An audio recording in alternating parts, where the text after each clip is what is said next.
જૂનાગઢ જિલ્લાના માળિયાહાટીના તાલુકામાં લોકો દીપડાના રંજાળથી પરેશાન થયા છે. દીપડાને લઈને લોકોમાં ભયનો મોટો માહોલ સર્જાયો છે.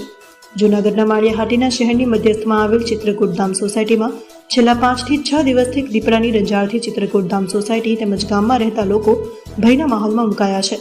હાલ આ ચિત્રકૂટધામ સોસાયટીના રહેવાસીઓએ ફોરેસ્ટ ડિપાર્ટમેન્ટને જાણ કરતા ફરજના અધિકારીઓએ સ્થળ થરાઈ કરી દીપડાને પકડવા માટે તત્કાલ પાંજરું મૂકી દીપડાને પકડવાના પ્રયાસો હાથ ધર્યા છે. પરંતુ હજી સુધી દીપડો પાંજરે ન પુરાતા સ્થાનિકોમાં દીપડાને લઈને ભારે ભય જોવા મળી રહ્યો છે. લોકો ખેતરે પોતાના કામ કરવા જતા ડરી રહ્યા છે. અમારી સોસાયટીની અંદર છેલ્લા 5-6 દિવસથી એક દીપડો એટલામાં આટા મારે છે, જેને અમારા ભાઈ હરેશભાઈ જોયું. સવારના પૂરમાં રોડ ઉપર પાછળની સાઈડમાં ગમે ત્યાં નીકળે.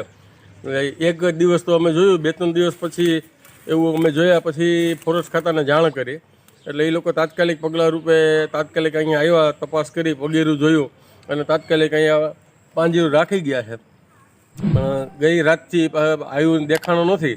અત્યારે સોસાયટીમાં બધાને એ જાતની બીક છે, એટલે બહાર રાત્રે નીકળતા બીએ છે. એટલે વહેલી તકે પકડાઈ જાય તો સારું.